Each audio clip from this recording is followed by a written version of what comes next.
at both the state and the federal level where it's permitted, but it has not come to my attention that there is any major organized effort to scale back the right of jury trials in our judicial process. I hope that remains the same, but I will be quite vigilant about it. You mentioned the issue of the firing of U.S. attorneys, and that's something that's been before your committee. Given that it's now a historic look at the firing of 9 U.S. attorneys, do you think it would be similarly fair to look back at the Clinton administration's firing of all of the U.S. attorneys in order to achieve a fair historical look at that issue? Yes, I do, and we've done that.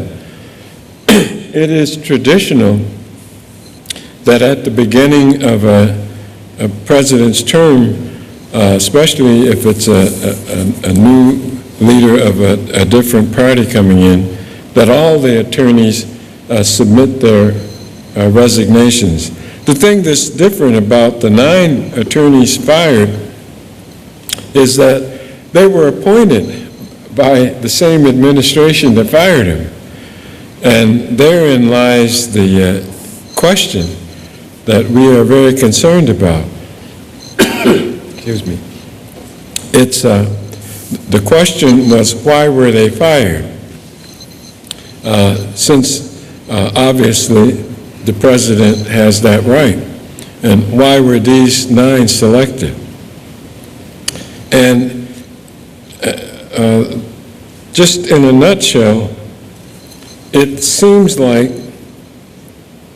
in the cases of these 9 firings, there were political considerations.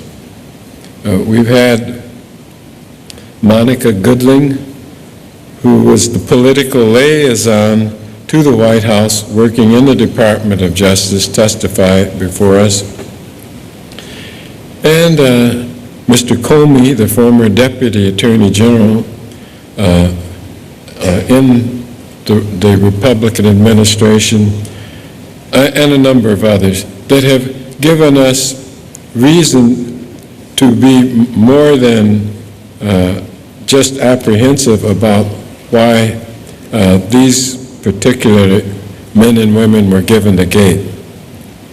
We know that there were interventions on the part of legislators complaining about some of them, and it has, quite frankly, a political odor that we think is something that should not be buried. And if we are to be fair about it, we've got to take into consideration the practices of all the executive leaders in how they handle the firing and hiring of the 53 U.S. attorneys in the Department of Justice.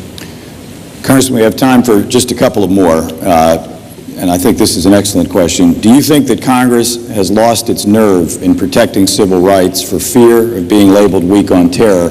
And if so, what do you think it will take to change that? Well, one of the great things that hang over this whole debate about the balance of protecting against terrorism and civil rights is the fact that if you're for civil rights, maybe you can be accused of being soft on protecting our country because you're overboard on civil rights.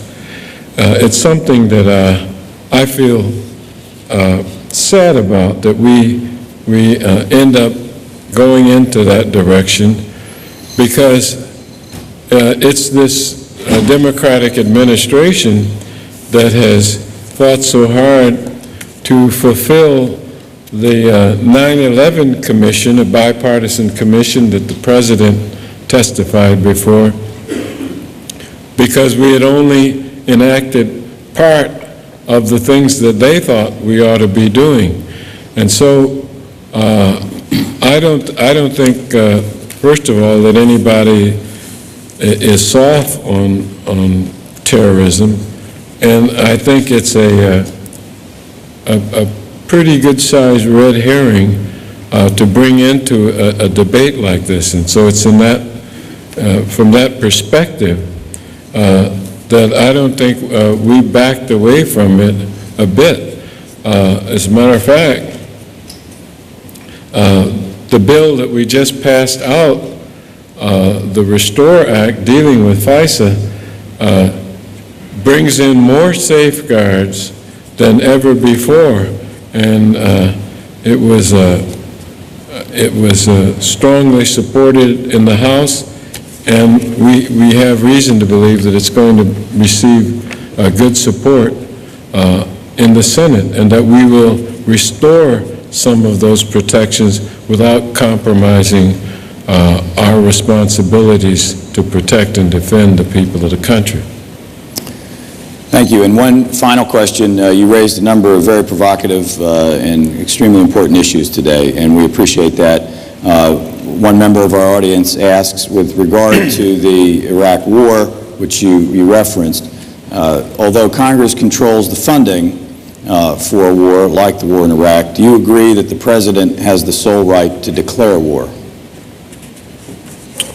No, I refer the questioner to the Constitution of the United States.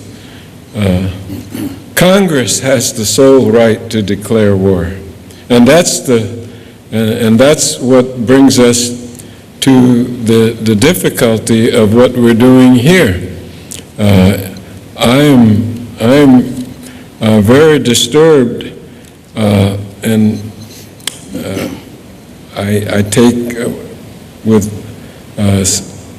some reasonable doubt that how so many members can now say they didn't know that they were they didn't think they were giving the right of the President to commit a war and declare a war when we never put forward a resolution declaring war.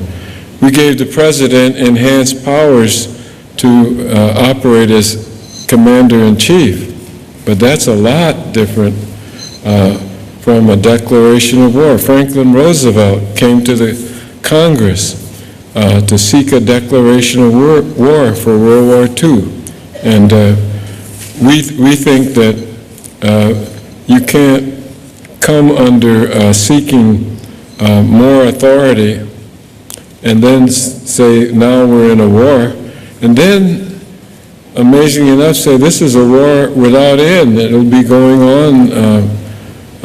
We can't even figure out when it's going to end. Now, the fact of the matter is that individual acts of terrorism have occurred throughout our recent history. Some of them on American soil created huge amounts of terror, but they were done by Americans. We're always fighting terrorism, but it doesn't become, nor does it have to, in my judgment, become a war without end. I think that puts us on the wrong kind of footing, and it's in that spirit that I resisted the resolution that gave the President additional authority in the first place. I thank you very much. Thank you very, very much. Thank you. Great job. Really wonderful. We appreciate it. Careful with me. Congressman, we thank you very much for your service to this country, both in the armed forces and in the House of Representatives, and we appreciate you being here. A couple of quick announcements. We have Brit Hume, another in our blockbuster series here. That begins at 11 o'clock. We ran just a few moments late here. We're going to take a break for about 10 minutes, 15 minutes, and then be back for 11 o'clock with Brit Hume. Thank you all.